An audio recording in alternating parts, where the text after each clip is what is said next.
Hello बच्चों, आज मैं आपको बताने वाला हूं एक इम्पॉर्टेंट वीडियो जिसमें कि हम आपको बता दें कि हर साल 10th के एग्जाम में आपको 4 अंक का सवाल देखने को मिलता है। और वो कौन कौन सा सवाल है जो हर एक साल मिलता है। तो इस साल भी मिलेगा, अगले साल भी मिलेगा और पहले साल भी आपको देखने को मिला ही होगा अगर आप क्वेश्चन बैंक देखेंगे तो देखिए, सबसे पहले हम आपको याद दिला दें कि ये कौन कौन सा सवाल है और बड़ी आसान है।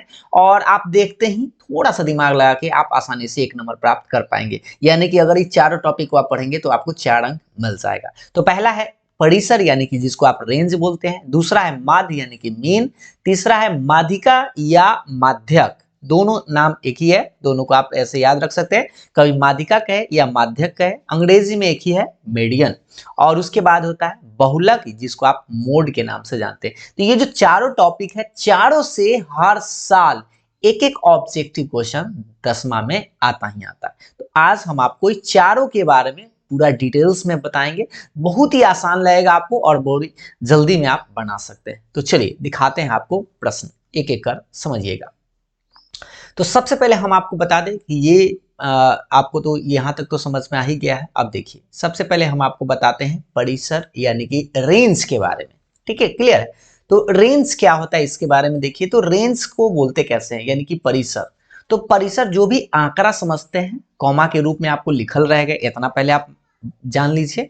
और इसमें आपको करना क्या है, जो सबसे बड़ा चर मान होगा उसमें से आपको सबसे छोटा चर मान को घटा देना है। क्या करना है, घटा देना है। सबसे बड़का को पहले खोजना है। तो जैसे देख लीजिए, सवाल आप उदाहरण के रूप में समझिए, इतना का क्या पूछ रहा है, परिसर पूछ रहा है। तो सबसे बड़ा वाला इसमें खोजिए। तो सबसे बड़ा वाला अगर आप मान खोजिएगा तो आपको दिखाई देगा कि 27। इसको थोड़ा सा कलर चेंज कर लिया जाए, ये 27 आपको दिखाई दे रहा है। और सबसे छोटा अगर आप इसमें देखिए तो 1 है ना, सबसे छोटा। तो बस कुछ नहीं करना, 27 में से आपको 1 घटा लेना, यानी कि इसका जो आंसर आएगा वह 26 आएगा। क्या आपको बात समझ में आया? तो रेंज एकदम सस्ता होता है, जो सबसे बड़ा वाला मान है उसमें से सबसे छोटा वाला मान को आपको घटा देना है, जो आएगा वही आपका आंसर आएगा। ऑब्जेक्टिव में आप टिक कर पाएंगे। ठीक, एक सवाल तो आपको समझ में आ गया।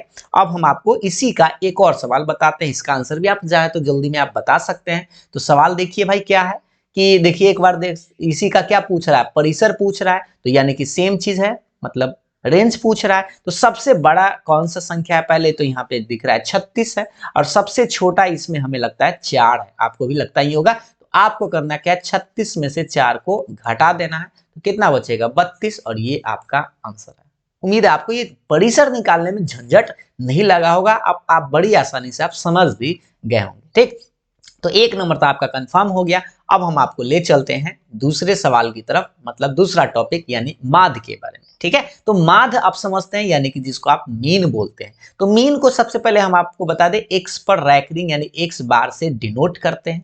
ठीक है, अब माध्य का एक सिंपल सा बात है कि आंकड़ों का योग, यानी जो भी आपको डेटा देले रहेगा, यानी आंकड़ा जो दिए हुए रहे सबको आपको जोड़ देना है। और आंकड़ों की संख्या, जय गो संख्या रहेगा उसको काउंट कर लेना, उतना ही से आपको भाग दे देना। इसको सिंबॉलिक रूप में आप ऐसे लिख सकते हैं, सिग्मा एक्स बटा एन। सिग्मा एक्स मतलब जो चर मान दे ले उस सबको, सिग्मा का मतलब आप जानते हैं जोड़ देना है, और एन से भाग देना है। एन मतलब जाएगो संख्या रहे। उदाहरण समझिए, इसका आंसर देखिए। जैसे 2 3 5 8 2 10 का आपको क्या निकालना है, तो माध्य निकालना है। ठीक है, तो माध्य निकालना है। तो सबसे पहले हम आपको अभी बताया जस्ट क्या, कि सबको जोड़ देना है। भाई माध्य निकालने के लिए आप ऐसे कर सकते हैं, सबको जोड़िए। तो 2 + 3 + 5 + 8 + 2 + 10। और याद रखिएगा कै गो संख्या है, 1 2 3 4 5 6। तो आप बस आपको 6 से भाग दे देना है। तो बताइए कितना से जोड़ दीजिए पहले ऊपर में सबको, 3 2 5 5 10, 10 और 8 18, 18 और 2 20, 20 और 10 30, यानी 30/6। इसको काट दीजिए, 5 बार में ही कट जाएगा। कटेगा तो काट दीजिए, नहीं कटेगा तो आप दशमलव में चाहे तो 2 अंक तक भाग दे सकते हैं। ठीक, तो इस तरह से इसका आंसर आएगा। ये बड़ी आसान है, जो हर साल एक सवाल आता ही आता है। एक और बताते हैं उदाहरण से आपको, ताकि आपको आसानी से समझ में आ जाए। दूसरा प्रश्न देखिए, 5 7 12 15 10 का माध्य ज्ञात करें। तो सबसे पहली बात एकदम आसान से सिंबल में भी लिख सकते हैं, इसको माध्य बोलेंगे। ठीक है, और सबको जोड़ दीजिए भाई, 5 + 7 + 12 + 5 15 है ना, एक सेकंड, यहाँ पे आप इसका ये क्या है 15 है भाई, तो ध्यान दीजिएगा ये आपका 15 और प्लस में लास्ट में 10 बटा में आपको कैसे भाग देना है, गिन लीजिए 1 2 3 4 और 5, यानी 5 से भाग, तो 5 से भाग दे देते हैं, थोड़ा सा आप इसको हटाइए, पहले 5 से भाग दे दीजिए, तो सोच लीजिए भाई जोड़कर कितना आएगा, जोड़िए 7 5 12, 12 12 24 और ये आपका 25 हो गया। ठीक है, तो 25 24 आप जानते हैं कि कितना आता है 49, तो आप जोड़ लीजिए, सिंपल सी बात है 49/5। अब आप चाहे तो इसको भाग दे सकते हैं, क्योंकि यहाँ तो कटेगा नहीं 5 से, तो आप इसको भाग दीजिए, 8 5 40, 9 5 45, यानी 9 आया, आप भाग दे भी सकते हैं यहाँ से 5 से, आप डायरेक्ट आप भाग ही दे दीजिए। चलिए 9 5 45 लगा दिए तो 5, यानी कि 4 बचा, एक दशमलव दे दीजिए 0 और 8 5 40, ये तो कट ही जाएगा, यानी कि आपका 9.8। ये पूरा पूरा कटे तो आप आराम से काट दीजिएगा, नहीं तो आप 2 अंक तक निकाल कर छोड़ दीजिए। ठीक है, तो ये तो हमें लगता है कि आप बड़ी आसानी से समझ गए होंगे। अब हम आपको एक और इसी टाइप का पूछता है माध्य में, ऐसा प्रश्न भी आपको देखने को मिलता है। कैसे, देखिएगा ध्यान से, इसी में माध्य में आपको तीसरा टाइप कि यदि देखिएगा ध्यान से, 2 3 4 और x, ध्यान दीजिएगा कै गो संख्या है, 4 गो का माध्य दिए हुए इस बार, और तब आपसे कहेगा कि ये जो x है इसका मान क्या होगा, इसका आंसर आपसे पूछा जाएगा। तो भाई अब कैसे निकालिएगा, इसके लिए आपको हम अब इसको हटा दीजिए, पहले इसको निकालते हैं। तो क्लियर है, ये बात तो आपको समझ में आ गया कि निकालेंगे कैसे। तो माध्य यहाँ पे दे दिया है, ठीक है, यानी कि अगर आप माध्य निकालते हैं तो सीधा समझिए माध्य के मान 5 दे दिया है। और आप माध्य कैसे निकालते हैं भाई, तो सबको जोड़ते हैं, तो 2 + 3 + 4 प्लस x, क्योंकि x को जोड़ना है। ठीक है, ये 3 को कोई नहीं जोड़ दीजिएगा, एक और इधर है 4, तो 4 को टोटल है, तो 4 से भाग और बराबर के बाद आपको 5 लिखना है। ठीक है, और इसको बस सोल्व कर देना है समीकरण बना के जैसा। तो जोड़िए 3 2 5 और 4 9 हो गया, तो 9 + x और बटा में आपका 4 रहेगा, बराबर के बाद 5, इसको तिरछा तिरछी गुना करिए, तो 9 + x बराबर 5 चौके 20। अब इससे x का मान निकाल सकते हैं, तो 20 में से 9 यानी कि 11 आपका आंसर है।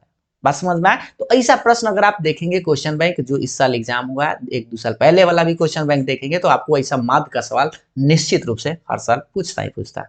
उम्मीद है आपको समझ में आ गया होगा, आराम से आप माध्य का और परिसर का दोनों समझ गए हैं। अब हम आपको ले चलते हैं माध्यिका के बारे में। देखिए, आइए माध्यिका के बारे में समझते हैं। तो ये आपका माध्यिका कहिए चाहे माध्यक कहिए, दोनों नाम याद जरूर रखिएगा। कभी कभी क्या है कि इसको माध्यिका बोल देता है या कभी कभी माध्यक भी बोलता है, अंग्रेजी में तो एक ही नाम है मेडिकल। ठीक, तो इसका एक ट्रिक है, ट्रिक से बना सकते हैं या फॉर्मूला से भी आप बना सकते हैं, लेकिन फॉर्मूला आप याद क्या रखिएगा, आसानी से सीखिए कि आपको करना क्या है। जो आंकड़ा दिया हुआ है सबसे पहला काम क्या करना, देखिए ध्यान से कि आरोही क्रम में इसको सजा लीजिएगा। आरोही मतलब बढ़ते क्रम में आप सजा लेना है। ठीक है, असेंडिंग ऑर्डर में इसको सजा लेना है। और उसके बाद करना क्या है, दोनों तरफ से आपको जोड़ा लगाना है। जोड़ा आप कैसे लगाते हैं बताते हैं।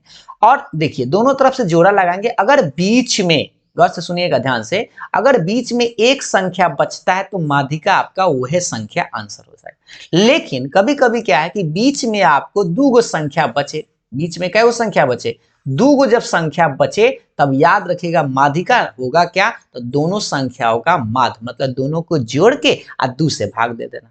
अब आप सोच रहे होंगे सर कभी बीच में बचे ही ना, तब ऐसा आपको करना ही नहीं है। चलिए हम आपको उदाहरण के माध्यम से समझाते हैं। जैसे सवाल देखिए यहाँ पे आपको दिखाई दे रहा है, 2 5 7 4 10 6 15 का माध्यिका ज्ञात करें। तो सबसे पहले आपको करना क्या है, बढ़ते क्रम में आपको सजा देना है। ठीक है, इसको आप याद रखिएगा। तो सबसे पहले छोटा वाला अंक लिखिएगा, तो 2 है, सबसे छोटा 2 है। उसके बाद देख लीजिए कि आपके पास 4 है ना, 3 तो है नहीं इसमें कि हम 3 लिखेंगे, 4 है। और उसके बाद आपका 5 है तो 5 लिखिए। 5 के बाद 6 है क्या, तो बिल्कुल 6 भी है, 6 लिखिए। 7 है क्या, तो 7 है तो 7 लिखे, है ना। 6 के बाद 7, 7 के बाद 8 नहीं है, 9 नहीं है, 10 है तो 10 लिखिए, तब जाके आपको 15 लिखना है, इस तरह से।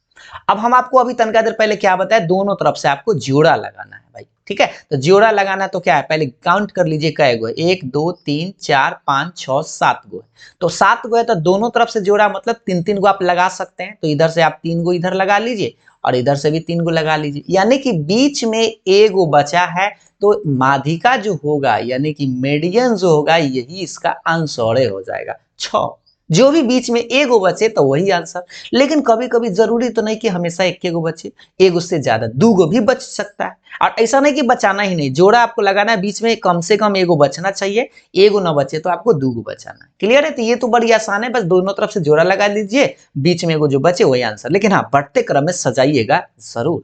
आइए एक और सवाल आपको दिखाते हैं। देखिए एक सवाल और देखिए, आपको समझ में आ जाएगा।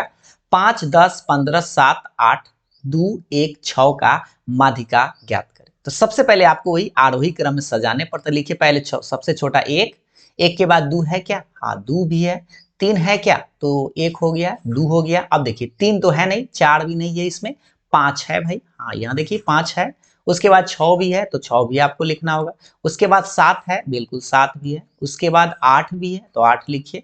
9 तो इसमें है नहीं तो आपको 10 लिखना है, 10 यहाँ पे हो गया। 10 के बाद आपका क्या है? 11 वगैरह तो है नहीं, केदा 15 है, यानी कि 15 भी आपका हो गया। सारा संख्या लिखा गया। अब आपको क्या करना है? दोनों तरफ से आपको जोड़ा लगाना है। ठीक, तो दोनों तरफ से जोड़ा पहले काउंट कर लीजिए। 1, 2, 3, 4, 5, 6, 7, 8, 8 हुआ है। तो इस बार 4-4 को जोड़ा लगाएंगे तो पूरा समाप्त हो जाएगा। लेकिन ऐसा नहीं करना, आपको बीच में एगो कम से कम, एगो ना बचे तो दूगो बचे। तो ऐसा करिए 4-4 को ना लगा के 3-3 को लगाइए। तो 3-3 को जब लगाएंगे तो बीच में इस बार कै गो बच गया? दूगो। तो इस बार जो माध्यिका जो आपका होगा, यानी कि माध्यिका या माध्यक जो होगा, दोनों को जोड़ के दूसरे भाग, यानी इसका मान तो 6 + 7 बटा 2। अब बताइए 6 7 कितना होता है? 7 6 13 बटा 2, 13 बटा 2 को आप भाग दे सकते हैं तो 6.5, 6.5 दूना है ना 13, 6 दूना 12, 8 आना 8 आना मिलाएंगे तो 1 रुपया हो जाएगा, यानी 13। तो ये आपका आंसर है। उम्मीद है आपको ये बात समझ में आ गया होगा। बड़ी आसानी से आप कर सकते हैं, बस याद रखिएगा पहले आरोही क्रम में सजाना है और दोनों तरफ से जोड़ा लगाना है। एगो अगर बीच में बचे तो वही आंसर, अगर दो गो बचे तो समझिए दो गो जोड़ के दूसरे भाग देना। जैसे हम पिछला ये क्वेश्चन बताए थे, एगो बचा था तो वही आंसर आ गया। लेकिन अगर मान लीजिए दो गो बचा तो आपको इस तरह से जोड़ के भाग दे देना। उम्मीद है आपको बात समझ में आ गया होगा, माध्यिका भी आपको समझ में आ गया होगा। अब हम आपको ले चलते हैं, देखिए एक और सवाल पहले आप देख लीजिए, एक छोटा सा और सवाल देख लीजिए ताकि आपको कंफर्म हो जाए। पहले देखिए ये भी सवाल आपको दिखाई दे रहा होगा कि एक क्या है, 15, 6, 16, 8, 22, 21, 9, 18, 25 का माध्यिका ज्ञात करें। ठीक, तो सबसे पहले आप क्या करिएगा भाई, इसको सजाइएगा, सजाइए। इसका आंसर भी आप कमेंट करके बता सकते हैं जल्दी में। तो सबसे पहले आप छोटा वाला मान लिखेंगे। बताइए छोटा वाला कौन सा है? पहले तो 6 है। ठीक है, करने गया भाई, पहले तो सबसे 6 है। आरोही क्रम में लिख लीजिएगा, एक लाइन लिख भी सकते हैं। ऑब्जेक्टिव सवाल है तो आप बिना लिखे भी काम चला सकते हैं। 2 नंबर का है तो आप लिख लीजिएगा आरोही क्रम में सजाने पर। तो 6 लिख लिए। 6 के बाद 7 है क्या भाई? 7 तो दिख नहीं रहा है कहीं पे, है ना? तो 8 तो है भाई, तो उसके बाद 8 लिखिएगा। तो 8 के बाद 9 है क्या? बिल्कुल 9 है, तो 9 लिख दीजिए। 9 के बाद 10 तो है नहीं, 10 के बाद 11 नहीं है, 12 नहीं है, 13 नहीं है, 14 नहीं है, एक केदा क्या है? 15 है, तो आपको 15 लिखना है। 15 के बाद आपको दिखाई दे रहा है 16 है तो 16 लिखिएगा। 16 के बाद आप देख लीजिए 17 नहीं है, 18 है तो 18 लिखिए, ये 18 हो गया। अब उसके बाद 19 नहीं है, 20 नहीं है, 21 है ना? 21 है तो आप 21 लिखेंगे। 21 हो गया। उसके बाद 22 भी है तो 22 लिखेंगे। तब जाके आपको लास्टली क्या लिखना? 25, यानी कि आरोही क्रम में पहले हम सजा दें। क्लियर है? आप लिख भी सकते हैं आरोही क्रम में सजाने पर, क्रम में सजाने पर। ठीक है, असेंडिंग ऑर्डर में आपको सजा देना है, बढ़ते क्रम में सजा देना है। अब हम आपको क्या बताया भाई, दोनों तरफ से आप जोड़ा लगाइएगा। ठीक है, माध्यिका पूछे तो दोनों तरफ से पहले काउंट कर लीजिए। 1, 2, 3, 4, 5, 6, 7, 8, 9 गो है। तो 9 गो है तो 4-4 गो लगा देते हैं, 4 गो इधर से और 4 गो इधर से, बीच में एगो बचा तो इसका आंसर ही आ गया। ये सवाल जो है आपको इसी साल पूछा ही गया, ये आपका आंसर ही हो गया। बात समझ में आ गया होगा, बड़ी आसान है। चारों सवाल हर साल पूछता है और सबसे सस्ता जो सवाल होता है वो अगला टॉपिक है। चलिए आपको ले चलते हैं अगले टॉपिक की तरफ। आइए बहुलक के बारे में समझिए भाई। बहुलक बड़ी आसान है, बड़ा अच्छा से भी समझ में आ जाएगा और आप 1 नंबर कंफर्म हो जाएगा। देखिए बहुलक होता क्या है, तो सबसे अधिक बार आने वाला चर मान, सबसे अधिक बार, जैसे सबसे ज्यादा जो मैच खेलेगा ना वही उसका बहुलक हो जाएगा। तो सबसे ज्यादा बार कौन आया है भाई, चलिए देखते हैं। इसको उदाहरण के माध्यम से आप समझिए, समझ में आ जाएगा। जैसे ये जो आंकड़ा आपको दिखाई दे रहा है, इसमें पूछ रहा है बहुलक क्या होगा। तो बहुलक मतलब सबसे ज्यादा बार आया हुआ। तो देखिए सबसे पहले हम इसको टिक करते हैं, देखते हैं। 23 जो है आपका 23 23 23 23 23 23 एक ही बार आया है बस। अब दूसरा कलर ले लेते हैं ताकि आपको समझ में आए। आप देखिए 15 15 15 एक ही बार है, छोड़ दीजिए। 25 यहाँ एक बार है, 25 यहाँ पर भी एक बार है, 25 यहाँ पर भी एक बार, यानी 25 अगर आप देखेंगे तो 3 बार आपको दिखाई दे रहा है। 15 एक ही बार था तो ये तो होगा नहीं, 40 से एक ही बार था तो ये भी होगा नहीं, 47 एक ही बार है, 22 एक बार, 20 एक के बार, यानी कि 25 जो है आपको 3 बार दिखाई दे रहा है, मतलब सबसे ज्यादा बार दिखाई दे रहा है, इसलिए इसका बहुलक अगर है तो 25 ही आंसर आएगा। जो सबसे ज्यादा बार लिखल रहा है वही उसका बहुलक होता है। क्लियर है? एक सवाल और देखिए, और ये भी सवाल जो है आपको इसी साल पूछा गया था। चलिए इस सवाल को बनाइए जल्दी से, सोचकर जल्दी से आप आंसर भी कमेंट कर सकते हैं। उम्मीद है आप इस सवाल का आंसर खुद से कमेंट करके ही बता दीजिएगा। जो सबसे ज्यादा बार लिखल है वही उसका बहुलक होगा। इसका आंसर आप हमें कमेंट करके ही बता दीजिएगा। और एक बार आप यह भी बताइएगा कि आपको समझ में आया या नहीं। अगर आपको समझ में आया, अच्छा लगा तो वीडियो को लाइक सर जरूर करिएगा। Thank you. फिर मिलते हैं नेक्स्ट वीडियो में, तब तक के लिए बाय बाय। Thank you.